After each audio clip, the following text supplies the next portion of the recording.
Se abre la audiencia en vista pública en el expediente 4071-2014,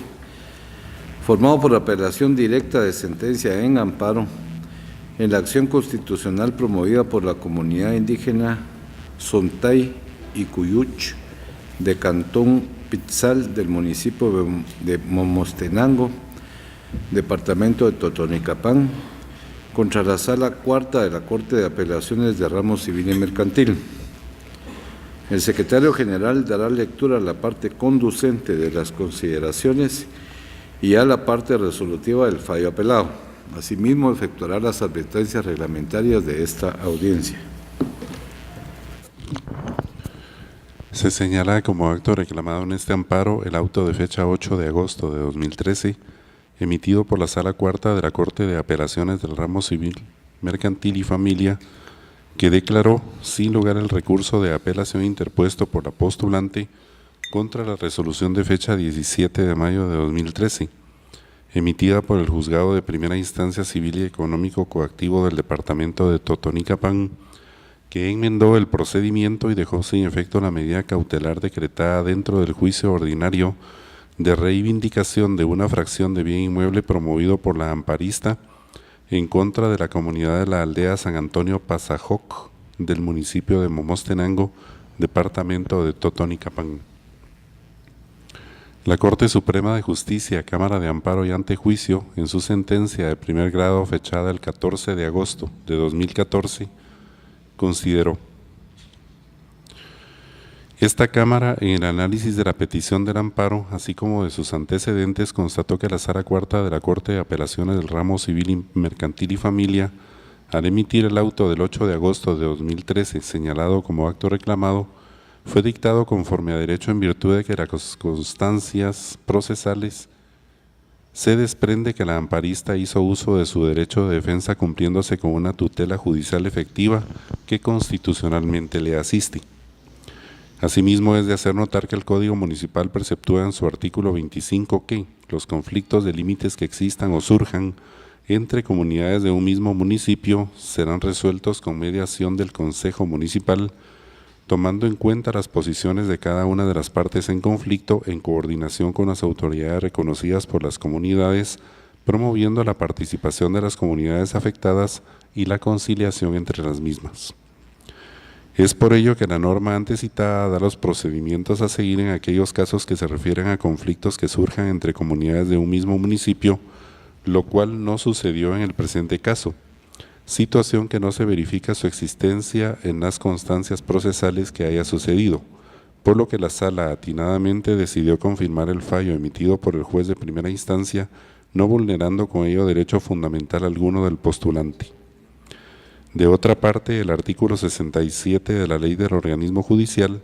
establece que los jueces tienen la facultad para enmendar el procedimiento en cualquier estado del proceso cuando se haya cometido error sustancial que vulnere los derechos de cualquiera de las partes, tal como aconteció en el caso que nos ocupa. Por todo lo anterior no se encuentra en el actuar de la autoridad impugnada conducta que transgreda los derechos de la amparista, y el hecho de que lo decidido no sea coincidente con sus pretensiones no hace viable el amparo, pues pretender sustituir el criterio de tales autoridades sobre la enmienda del procedimiento constituye pretensión de instancia revisora de la jurisdicción ordinaria, a lo cual, en observancia de los artículos 203 y 211 de la Constitución Política de la República de Guatemala, no es posible acceder,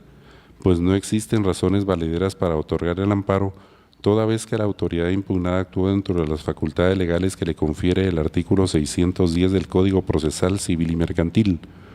por lo que el amparo es notoriamente improcedente tal como se declarará al hacerse los demás pronunciamientos que la ley manda. Con esos argumentos, el Tribunal de Primer Grado, al resolver, declaró deniega por notoriamente improcedente el amparo interpuesto por la comunidad indígena Sontay y Cuyuch del Cantón Pitzal del municipio de Momostenango, departamento de Totonicapán, contra la Sala Cuarta de la Corte de Apelaciones del Ramo Civil, Mercantil y Familia,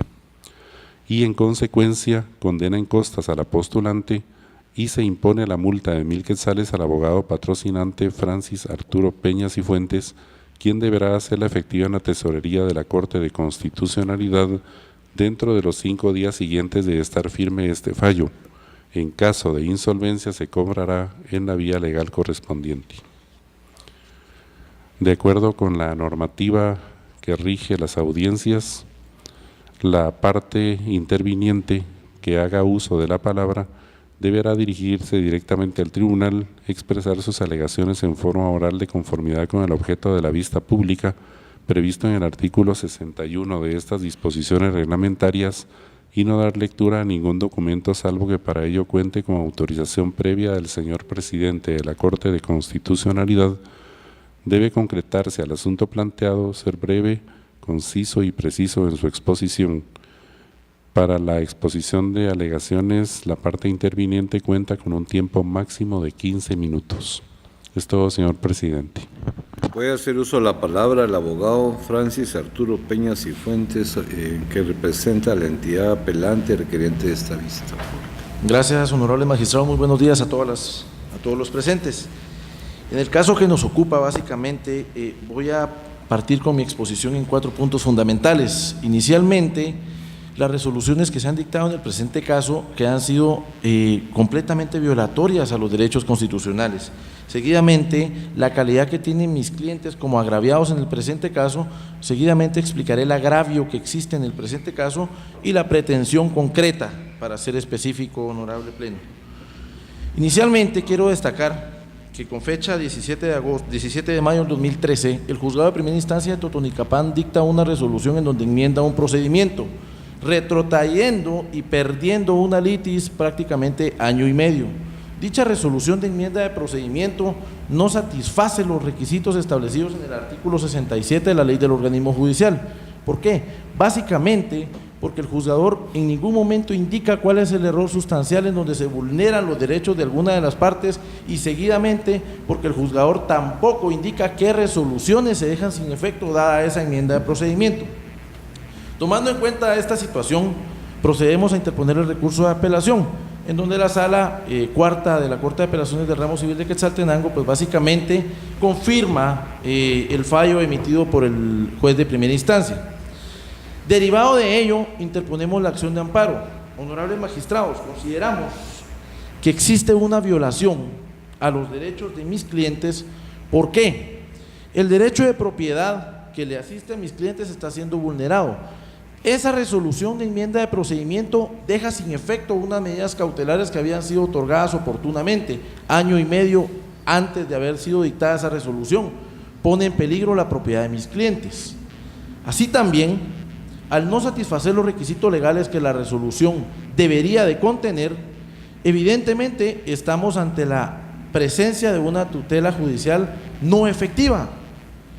Así también estamos variando la forma del debido proceso y consideramos que cada una de estas violaciones fue especificada en la acción de amparo interpuesta oportunamente ante la Corte Suprema de Justicia. Al analizar el fallo concretamente emitido de la Corte Suprema de Justicia, nos sorprende la parte considerativa de este fallo que por el presente caso estamos recurriendo, fundamentalmente porque en la parte considerativa de dicho fallo se indica que no existe prueba que se haya cumplido con lo que para el efecto establece el artículo número 25 del Código Municipal, y es que este artículo indica que las partes, cuando exista un conflicto territorial, deberán someterse a una conciliación ante la municipalidad de la localidad. En el presente caso, honorables magistrados, obra en autos un acta suscrita tanto por la parte de comunidad indígena Sontay y Cuyuch como la otra parte que es la comunidad de Pasajoc. Es decir, este requisito establecido en el artículo número 25 del Código Municipal está satisfecho, y en las constancias procesales existe un acta en donde consta que ante la municipalidad ambas partes que se encuentran en el conflicto presentaron sus alegatos y decidieron acudir a la vía jurisdiccional. Esta acta tiene fecha 20 de abril del año 2010 y fue presentada oportunamente también ante la Corte Suprema de Justicia. Es decir, obra en autos dicho documento. Sin embargo, al evaluar el fallo emitido por la Corte Suprema de Justicia, se establece en la parte considerativa básicamente que no existe ningún documento que justifique el diálogo o que podamos afirmar que se ha agotado la vía administrativa para poder acudir a la jurisdicción ordinaria. Situación que realmente es preocupante porque en autos y dentro del expediente obra dicha acta, es decir, no solamente hablamos de una resolución de enmienda de procedimiento que carece de legalidad por no satisfacer los requisitos establecidos en el artículo 67 de la ley del organismo judicial, sino que en todo caso dicha resolución estuviera ajustada a derecho, también existe ya el acta en autos, es decir, la conciliación ya se llevó a cabo, está documentado que no se pudo arreglar amistosamente y por ende ambas partes acudieron a la vía ordinaria. Por lo tanto, la resolución emitida por la Corte Suprema de Justicia, en donde declara sin lugar el amparo presentado, causa agravios a mi representada. Fundamentalmente, honorables magistrados, ¿por qué? El derecho de defensa y el debido proceso estipulado en el artículo número 12 de la Constitución Política de la República de Guatemala se considera que está siendo violentado al no tomar en consideración, primero, un documento que está en las constancias procesales y la resolución emitida por la Corte Suprema de Justicia no lo menciona. Es decir, literalmente dice que no aconteció una prueba que justificara que se había satisfecho lo establecido en el artículo número 25 del Código Municipal, lo cual va en contra del derecho de defensa y del debido proceso. El otro agravio fundamental que se causa es que al declarar sin lugar el amparo presentado, honorables magistrados, se vulnera el derecho de propiedad de mis clientes. ¿Por qué? Las medidas cautelares precisamente tienden a proteger el bien inmueble propiedad de mi representada.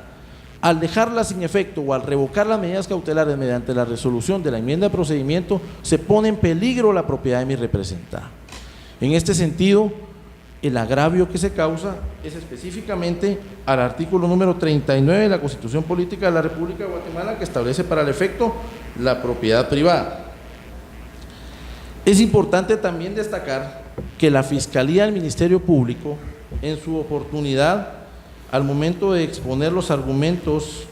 en la vista correspondiente, solicita también que se otorgue el amparo, porque es evidente la violación al debido proceso. Y al respecto, honorables magistrados, la Fiscalía se fundamenta principalmente en lo que esta Corte ha resuelto en fecha 17 de agosto del 2005 en el expediente 1350-2005 y en fecha 15 de junio del 2009, Gaceta número 92, dentro del expediente 3383-2008. Para el efecto, se establecen dos puntos fundamentales que con la venia del presidente voy a dar lectura. En la sentencia de la Corte de Constitucionalidad de fecha 17 de agosto del 2005, el expediente 1350-2005 establece: el amparo como medio protector y garante de los derechos que la Constitución y demás leyes reconocen a las personas, opera en materia judicial como contralor de las actuaciones de los órganos jurisdiccionales, a efecto de que estos se ajusten a los preceptos constitucionales y legales. En cuanto al expediente 33-83-2008 de fecha 15 de junio del 2009, se establece el debido proceso. Esta Corte ha considerado que tal garantía se refiere concretamente a la posibilidad efectiva que cada persona tiene de realizar todos los actos encaminados a la defensa de su persona o de sus derechos en juicio. Si al aplicar la ley procesal al caso concreto se priva a la persona de la posibilidad de accionar ante jueces competentes y preestablecidos de defenderse, de ofrecer y aportar prueba, de presentar alegatos, de usar medios de impugnación contra las resoluciones judiciales, etcétera, entonces estaremos ante la violación de dicho derecho. Fundamental y concretamente, honorables magistrados, el debido proceso se ha tergiversado en este caso, primero, porque la resolución en donde se enmienda el procedimiento no se ajusta a lo que establece el artículo número 67 de la ley del organismo judicial. Segundo, porque la Corte Suprema de Justicia, al resolver el amparo en definitiva, indica que no existe documento alguno que justifique el agotamiento de la vía administrativa de conformidad con el artículo 25 del Código Municipal, y eso no es cierto, honorables magistrados, porque en auto sobra el acta de fecha anteriormente indicada, en donde ambas partes en conflicto se sometieron a la municipalidad y el conflicto no fue dirimido, y en dicha oportunidad resolvieron acudir a la vía ordinaria. Por lo tanto, honorables magistrados, la pretensión concreta en el presente caso es que al evaluar las constancias procesales, que al tomar en consideración los argumentos tanto vertidos oportunamente en el recurso de apelación, en donde se especifica más detalladamente cada una de estas violaciones constitucionales, se declare con lugar el recurso de apelación y se efectúen las demás declaraciones que en derecho corresponden. Únicamente, honorables magistrados. Muchas gracias. Se clausura la audiencia de vista pública.